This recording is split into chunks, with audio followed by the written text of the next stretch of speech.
What up though guys, it's your boy Stevie D, and today I'm going to be showing you guys my Blackmagic Pocket 4K rig setup. Let's check it out.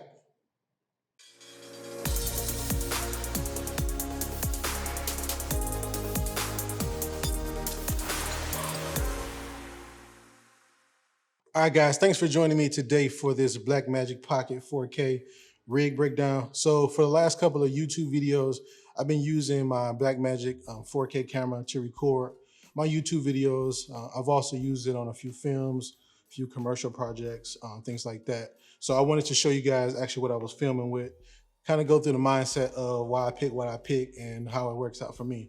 So let me bring this over, show you guys my setup. All right, so my setup is based on the Blackmagic Pocket 4K. I use a small rig, full cage. It's probably one of the dopest cages out there. There's a few other ones out there that's kind of cool, but I thought this worked really well for me because I, just love small rig products. So powering the 4K cam is, I use a V-mount system by Juice battery. It's a 98 watt battery. Pretty much lasts 6-7 hours on the shoot.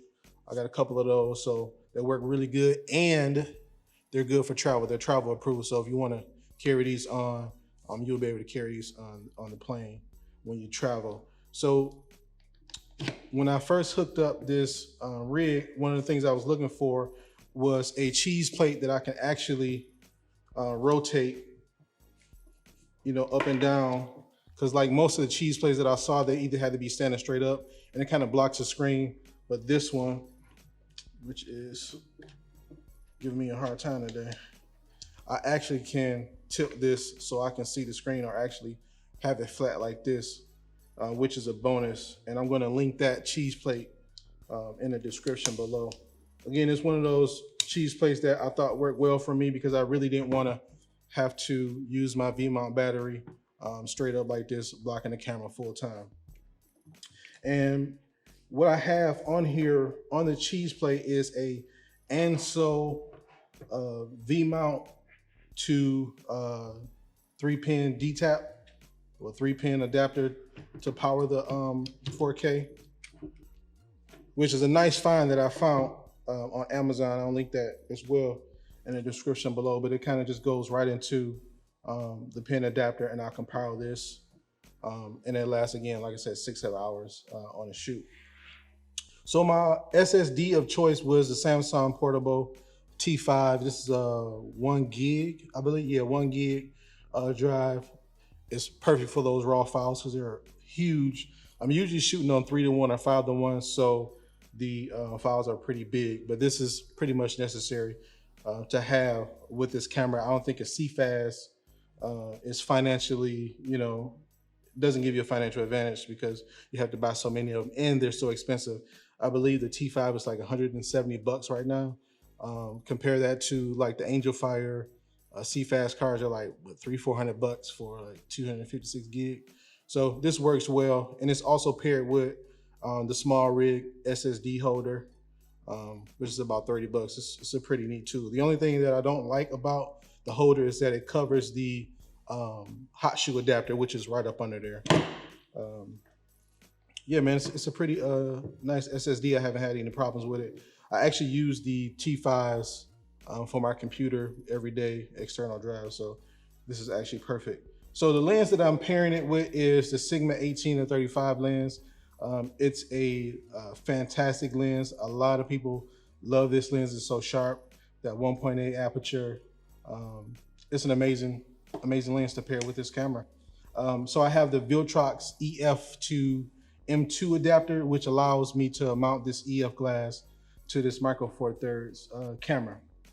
So I have this top handle on here that you can take on and off for the rail system. It's real quick.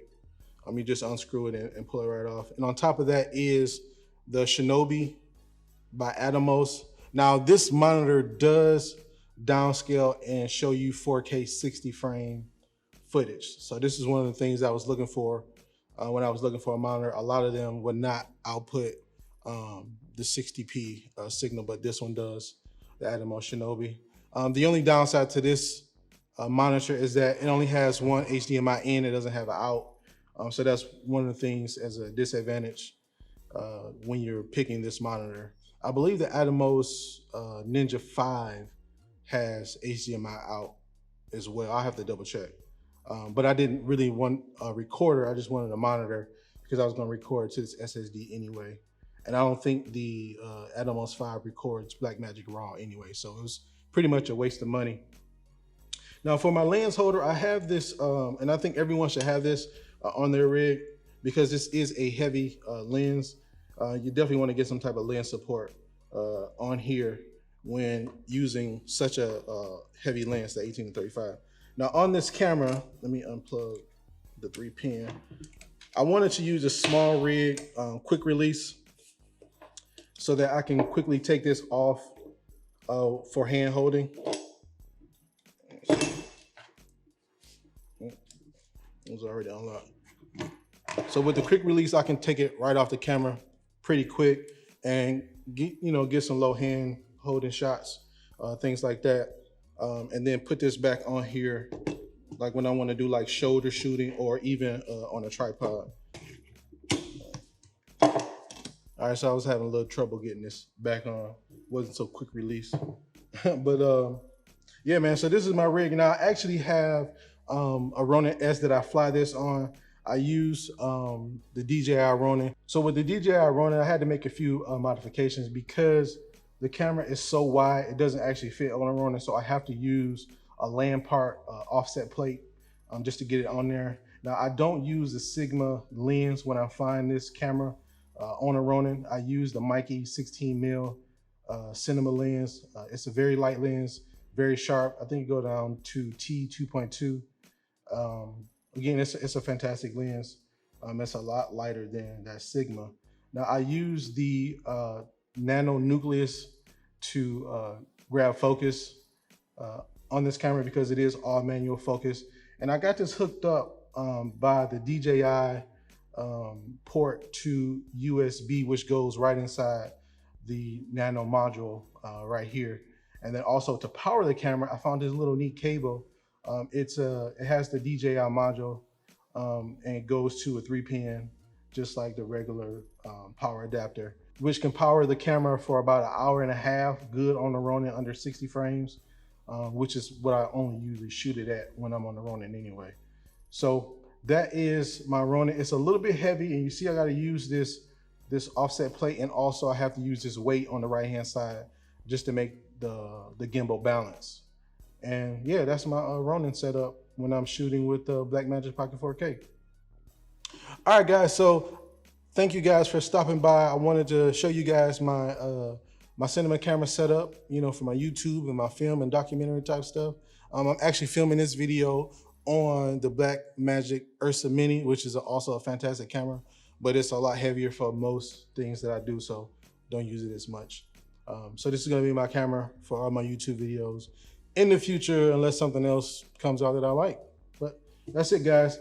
Thank you for stopping by. If this is your first time here and you like the video, hit that like button. If you wanna come back, hit that subscribe button, click that bell to be notified when I upload a new video. And if you have any questions, you know where to find me. Holler at your boy.